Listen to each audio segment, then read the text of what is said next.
എന്താണ് നിങ്ങൾക്കിടയിൽ ഇതൊരു 3 മാസം അല്ലെങ്കിൽ 3-4 മാസത്തെ ഗ്യാപ്പിൽ എന്താണ് ശരിക്കും സംഭവിച്ചത് ഒന്ന് വ്യക്തമാക്കാവോ? ബിനിച്ചേട്ടന്റെ പേജ് ബിനിച്ചേട്ടൻ കൈകാര്യം ചെയ്യാറില്ലല്ലോ, അതിനകത്ത് ഫോട്ടോ ഇടാൻ പോലും എനിക്കറിയില്ല. വാട്സപ്പ് അറിയാല്ല, ഫേസ്ബുക്കിലും ഇൻസ്റ്റയിലൊന്നും ഫോട്ടോ ഇടാൻ എനിക്കറിയില്ല. ഞാൻ ആളുടെ സോഷ്യൽ മീഡിയ ഞാൻ ഹാൻഡിൽ ചെയ്തുകൊണ്ട് തരുന്നത്. അപ്പം പുള്ളി ശരി നമുക്ക് ചെയ്യാന്ന് പറഞ്ഞു. സത്യത്തിൽ എത്ര വർഷമായി? 3 വർഷമായി. 3 വർഷമായിട്ട് അദ്ദേഹത്തിന്റെ social media, Facebook, insta, YouTube. അപ്പൊ ഇത് ആൾക്ക് ആക്സിഡന്റ് ഉണ്ടായതിനു ശേഷം ഞങ്ങൾ ഒരു സൗന്ദര്യപ്പണക്കം വന്ന് അത് വേണ്ടാന്ന് വെച്ചു. അപ്പൊ പുള്ളി എന്റെ പേജ് നോക്കാൻ വന്ന ആൾ എന്നോട് ചോദിക്കാണ്, ചേട്ടാ ഈ പേജ് കൊടുക്കണ്ടോന്ന്. അപ്പൊ പുള്ളി ഇങ്ങനെ പല പ്രാവശ്യമായിട്ട് പേജ് കൊടുക്കണ്ടോന്ന് ചോദിക്കുന്നു. അപ്പൊ പറഞ്ഞു എന്തിനാ നമ്മൾ പേജ് കൊടുക്കണേ, വേണ്ട, അത് കൊടുത്ത് അവസാനിപ്പിച്ചു. അപ്പൊ അത് ക്ലിയർ ആയി. അത് കഴിഞ്ഞിട്ട് ഒരു 3 മാസം കഴിഞ്ഞപ്പോ വീണ്ടും ആളെന്നെ വിളിക്കാണ്. ആളെ വിളിച്ചിട്ട് പറഞ്ഞ ആളെ ഫേസ്ബുക്ക് ഹാക്ക് ചെയ്തുകൊണ്ടാണ്, ഞാൻ ഹാക്ക് ചെയ്തുകൊണ്ടാണ് ആൾ വിളിക്കണേ. അപ്പൊ ഇത് ഈ പേജ് വഴി മിസ്യൂസ് ചെയ്യുന്ന ഒരുപാട് സന്ദർഭങ്ങൾ ഉണ്ടായി. ഞാൻ ആ സാറിനെ ഒരു ടെക്നീഷ്യനെ ചോദിച്ചു. അപ്പൊ ആള് പറഞ്ഞു വെച്ച് കഴിഞ്ഞാൽ ഇത് ഓൾറെഡി ആരും ഹാക്ക് ചെയ്ത സംഭവമൊന്നുമല്ല, ഇത് പാസ്വേഡ് തെറ്റിയടിച്ച് ലോക്ക് ചെയ്തത്. ഇത് സാധാരണ ഫേസ്ബുക്കിൽ 3 പ്രാവശ്യം ട്രൈ ചെയ്ത് കഴിഞ്ഞാൽ പിന്നെ 24 മണിക്കൂർ കഴിയണം. എന്നോട് ചോദിക്കാതെ പിന്നെ എന്റെ പാസ്വേഡുകൾ മാറ്റുക, അത് പുള്ളി പറഞ്ഞിട്ടുണ്ടായിരുന്നു. ബിനുവിനെ തെറ്റിദ്ധാരണയെന്ന് പറഞ്ഞു. ബിനു തെറ്റിദ്ധരിക്കുന്നതാണ് പാസ്വേഡ് മാറ്റുന്നു എന്നൊക്കെ പറയുന്നു. അതെങ്ങനെയാ? ഞാൻ ഫോട്ടോ ഇടാൻ നേരത്ത് എനിക്കൊന്ന് എന്റെ ട്രിപ്പ് പോവാ, നിങ്ങൾ മൊബൈൽ മാറ്റി, അതാണ് പ്രശ്നം വന്നത്. മണിക്കൂറോ അങ്ങനെ സംഭവിച്ചിരുന്ന അതിന്റെ സ്ക്രീൻഷോട്ടും കാര്യങ്ങളും ഞാൻ ആ സാറിന് അയച്ചു കൊടുത്തു. അപ്പൊ ആ സാർ പറഞ്ഞു നമുക്കന്ന് വെയിറ്റ് ചെയ്യാം, നോക്കാന്ന് പറഞ്ഞു. ഒരു 3 ദിവസം കഴിഞ്ഞപ്പോൾ ഞാൻ ആളുടെ ഫോട്ടോ അപ്ലോഡ് കണ്ടായിരുന്നു, അപ്ഡേഷൻ കണ്ടായിരുന്നു. അപ്പോൾ സാറിനോട് വിളിച്ചു ചോദിച്ചു കിട്ടിയെന്ന് വെച്ചപ്പോൾ അത് കിട്ടിയിട്ടുണ്ട്, ഓട്ടോമാറ്റിക്കായിട്ട് അത് സംഭവം ക്ലിയർ ആയിട്ടുണ്ട് പറഞ്ഞു. അവിടെ വെച്ച് അത് അവസാനിച്ചു. കൂട്ടുകാരന്മാരൊക്കെ അവിടുത്തെ ഫോട്ടോ ഇടുമ്പോൾ എനിക്ക് ഇടണമെന്ന് തോന്നുമ്പോൾ ഞാൻ നോക്കുമ്പോൾ എനിക്കിത് ഓപ്പൺ ആക്കാൻ പറ്റില്ല. ബിനിച്ചേട്ടന്റെ പേജ് ബിനിച്ചേട്ടൻ കൈകാര്യം ചെയ്യാറില്ലല്ലോ, അതിനകത്ത് ഫോട്ടോ ഇടാൻ പോലും എനിക്കറിയില്ല. വാട്സപ്പ് അറിയാല്ല, ഫേസ്ബുക്കിലും ഇൻസ്റ്റയിലൊന്നും ഫോട്ടോ ഇടാൻ എനിക്കറിയില്ല. എന്നെ വിളിക്കുന്നത് ആള് ഡിസംബർ 24-ാം തീയതിയാണ് വിളിയിൽ തെറികൾ വരുന്നത്, ബാഡ് കമന്റുകളൊക്കെ വന്ന് എനിക്ക് അത് ശല്യമായി കൊണ്ടിരിക്കുകയാണ് എന്ന് പറയണത്. അപ്പോൾ ഞാൻ പറഞ്ഞു ചേട്ടാ ഞാനത് ചെയ്തിട്ടില്ല, പലവട്ടം ഞാൻ അവിടെ പറഞ്ഞ് മനസ്സിലാക്കിയതാണ്. എന്ന് വെച്ചാൽ ഞാൻ നോക്കിക്കൊണ്ടിരിക്കുന്ന ടൈമിൽ ഇതുപോലെ കമന്റുകൾ വരാറുണ്ടായിരുന്നു, ഞാനത് ഡിലീറ്റ് ചെയ്ത് കളയും. നമ്മൾ മിസ്യൂസ് ചെയ്യുന്നു നമ്മൾ അറിയുന്ന ഒരുപാട് സന്ദർഭങ്ങളുണ്ടായില്ല എന്ന് വെച്ചിട്ട് ആള് പറയണെന്ന് വെച്ച് കഴിഞ്ഞാൽ ഞാനാണ് ആൾക്ക് കമന്റുകൾ ഇടുന്നതാണ്. ഒരു 100 പ്രൊഫൈൽ അങ്ങനെ എനിക്ക് ഇടാൻ പറ്റില്ല. അതിൽ സോഷ്യൽ മീഡിയ നോക്കുന്ന ആൾക്കാർക്ക് അറിയാൻ പറ്റും. എനിക്ക് അങ്ങനെ ഒരു ടീമുണ്ട് പറയണേ. അങ്ങനെ സംശയിച്ചൂടെ? മഹേഷ് കുഞ്ഞുമോന്റെ വീട്ടിൽ പോയിണ്ടായിരുന്നു ആക്സിഡന്റ് ഉണ്ടായതിനു ശേഷം. ആള് അതായത് എന്നെ വിളിക്കുന്നത് അവിടെ പോയി മാർക്കറ്റ് ചെയ്യാൻ വേണ്ടിയിട്ടാണ്. ഇതിനോടത്ത് 2 കാര്യം പറഞ്ഞിട്ടുണ്ടായിരുന്നു. ആളെ ആക്സിഡന്റ് ആയതിനു ശേഷം ആളുടെ ഒരു ഇമേജ് അവിടെ അതായത് ആ ഗൾഫ് പ്രോഗ്രാമും സന്തോഷ് പണ്ഡിറ്റിന്റെ ഒക്കെ ഇഷ്യൂസ് വന്നപ്പോഴും ഭയങ്കര ബാഡായിട്ടിരിക്കുകയായിരുന്നു. അപ്പൊ ഇതിനകത്ത് പോസിറ്റീവായിട്ട് വരാൻ മാർക്കറ്റ് ചെയ്യാൻ പറഞ്ഞിട്ടുണ്ടായിരുന്നു എൻ്റെ അടുത്ത്. ഇവന്റെ നിർബന്ധപ്രകാരമാണ് സുധിയുടെ വീട്ടിൽ പോണത്. ചേട്ടാ നമ്മൾ നേരത്തെ ചെന്ന് എന്റെ പേജിലേ ഇതിട്ടുണ്ടാ, ഇതിന്റെ പൈസ എനിക്ക് വേണ്ട. എന്റെ ഞങ്ങളുടെ കൂടെ വന്നിട്ട് ഇവ അറിയാതെ ഞങ്ങൾ അറിയാതെ ഒരു വീഡിയോ എടുത്തു ഫുള്ള്. അതേപോലെയാണ് സുധിച്ചേട്ടന്റെ വീട്ടിൽ പോയപ്പോഴും ആളെന്നോട് പറഞ്ഞിട്ടുണ്ടായിരുന്നു മീഡിയ വരണം എന്ന് പറഞ്ഞിട്ടുണ്ടായിരുന്നു. ആൾക്ക് ശരിക്കും പറഞ്ഞു കഴിഞ്ഞാൽ നടക്കാനൊരു കുഴപ്പമുണ്ടായിരുന്നില്ല. എന്നിട്ടാണ് വീൽ ചെയർ, അതായത് ഡോക്ടർ പറഞ്ഞിട്ടുണ്ടായിരുന്നു വീൽ ചെയർ മാറ്റിക്കണം പറഞ്ഞിട്ടുണ്ടായിരുന്നു. പിന്നെ സിമ്പതിക്ക് വേണ്ടിയിട്ട് ചെയ്ത സംഭവമാണെന്ന് ഇപ്പൊ ഞാൻ പറയണത് വേറെ ഒന്നല്ല, ആൾ അത്രയ്ക്കിനെ ദ്രോഹിച്ചോണ്ടിരിക്കുക. ഇത് ആളുടെ സ്വഭാവം എല്ലാവരും അറിയണം. അവന്റെ മുഖത്തൊരു പാട് തന്നേച്ച് പോയ മനുഷ്യനാ. ഞാൻ ഇരിക്കേണ്ടടുത്ത് അവൻ ഇരുന്നിട്ട് എനിക്ക് പകരക്കാരനായിട്ട് അവൻ പോയതാ. അപ്പം പറഞ്ഞ് ഈ വീഡിയോ ഒക്കെ നമുക്ക് ഇടാം, നമുക്ക് വരുമാനം കിട്ടുമെന്ന് പറഞ്ഞു. ഞാൻ പറഞ്ഞ എന്റെ പേജിലേ ഇതിട്ടുണ്ടാ, ഇതിന്റെ പൈസ എനിക്ക് വേണ്ട. സുധിച്ചേട്ടന്റെ വീട്ടിൽ പോകുന്നടക്കം പ്ലാനിങ് ആയിരുന്നു.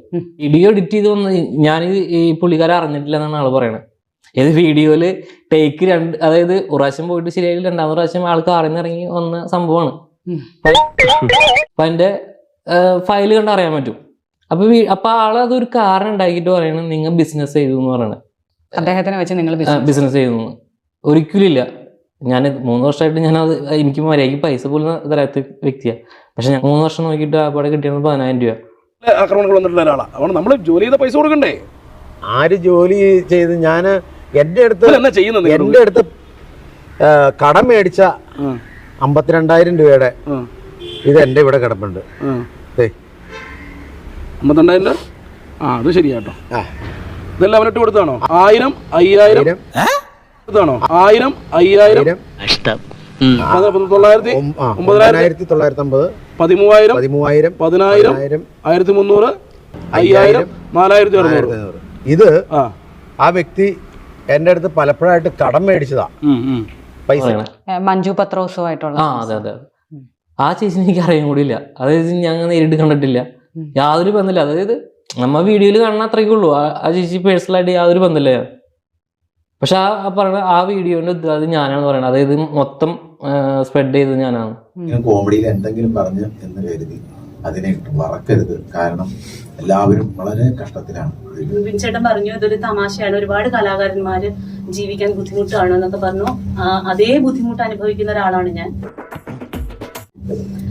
ഞാന് എന്റെ സ്കൂളിൽ പഠിക്കുന്ന സമയം മുതല്, എനിക്ക് ഓർമ്മ വെച്ച നാള് മുതല് എന്റെ നിറത്തിനെയും എന്റെ വണ്ണത്തിനെയും അത്ഭുതത്തോടുകൂടിയും കളിയാക്കിയും ചിരിച്ചും എന്താണ് കഴിക്കുന്നതെന്ന് ചോദിച്ചും ഒക്കെ ഒരുപാട് പേര് തമാശകൾ എന്നോട് പറഞ്ഞിട്ടുണ്ട്. ഇതൊന്നും ആസ്വദിക്കാൻ എനിക്ക് സാധിച്ചിട്ടില്ല. ആ തമാശ അവിടെ പറഞ്ഞില്ലെങ്കിൽ കുഴപ്പമില്ല എന്നുണ്ടെങ്കിൽ അത് പറയാതിരിക്കുക എന്നുള്ളതാണ് അത്തരം ആളുകളോട് നമുക്ക് കൊടുക്കാൻ പറ്റുന്ന മാന്യത. ഇത് അപ്പോൾ ആള് പറയണ ഫോണിൽ കൂടെ പറയണ, ഞാൻ നിന്നെ വെച്ചേക്കില്ല. അതായത് നീ നിന്റെ വീട്ടിൽ കയറി വരും, കൊട്ടേഷൻ ടീമുകളായിട്ട് പരിചയമുണ്ട്, അതായത് പോലീസുകാരായിട്ട് കണക്ഷൻ ഉണ്ട്. ഈ രീതിയിലാണ് ആളുടെ സംസാരം. ഹൈക്കോടതി ജഡ്ജി അടക്കം ആളുടെ ഫ്രണ്ടാന്ന് പറയണേ. ജഡ്ജിയായിട്ട് ബന്ധമുണ്ട്. ഞാനൊരു ആർട്ടിസ്റ്റായിട്ട് സംസാരിച്ചോണ്ടിരിക്കുന്നു. ഡാങ്ങോട് വന്നടാ പറഞ്ഞിട്ട് എന്നെ വലിച്ച് റൂമിലോട്ട് കയറ്റി. അവിടെ ആണെന്ന് തെറിയെന്ന് വെച്ച് പറയാതെ തെറികളൊന്നുമില്ല. ഞാനങ്ങനെ പറഞ്ഞിട്ടില്ല. പിന്നെ ആള് തള്ളിയിട്ടിട്ട് എൻ്റെ ബാഗിന് വേണ്ടിയിട്ട് ക്യാമറ ബാഗ് ഉണ്ടായിരുന്നു, ആ ബാഗ് വലിച്ച് കുറെ നേരം ട്രൈ ചെയ്തിട്ട് ഞാൻ ബാഗുള്ളോ അത് കൊടുക്കാണ്ട് ഇപ്പൊ എന്നെ കഴുത്ത് പിടിച്ച് ഞെക്കി തള്ളിയിട്ടിട്ടാണ് ആ ബാഗ് മേടിക്കണേ. ബാഗ് മേടിച്ച് താഴെ അടിക്കുക ചെയ്തത്. അതിൽ ക്യാമറ ഉണ്ടായിരുന്നു, തറയിൽ അടിക്കുക ചെയ്തത്. ഇതില് അതുകൂടാതെ ക്യാമറ തല്ലിപ്പൊളിച്ചു വന്നത്. ഞാൻ ക്യാമറയുടെ മുമ്പിൽ നിന്ന് അരി മേടിക്കണവനെയാണ്. ഞാൻ ഒരിക്കലും ഒരു ക്യാമറ എടുത്ത് വെച്ച് നിലത്തടിക്കാനുള്ള ഒരു മനസ്സൊന്നും എനിക്കില്ല. തുറക്കുന്നുണ്ട്, എനിക്ക് അങ്ങോട്ട് പോകാനും പറ്റില്ല, എന്നെ ഞെക്കി പിടിച്ചോണ്ടിരിക്കണ്. എനിക്ക് തുറക്കാനും ഒന്നും പറ്റില്ലല്ലോ. അപ്പൊ അവര് ഡോറ് ചവിട്ടി പൊളിച്ചിട്ടാണ്, ഒരു ആർട്ടിസ്റ്റ് അവിടുത്തെ ഒരു സ്ക്രിപ്റ്റ് റൈറ്റർ ഉണ്ടായിരുന്നു, ആ പുള്ളിയാണ് ചവിട്ടി തുറക്കുന്നത്. 55,000 രൂപ അവന് 10,000 രൂപ ഞാൻ വർക്ക് ചെയ്യാൻ കൊടുത്തിട്ടുള്ളത്.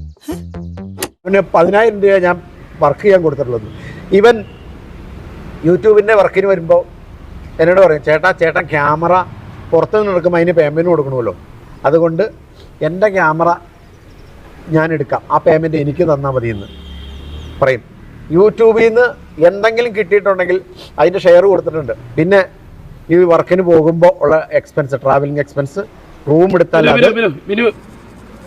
എൻ്റെ ഏറ്റവും വലിയ തീരാ ദുഃഖം.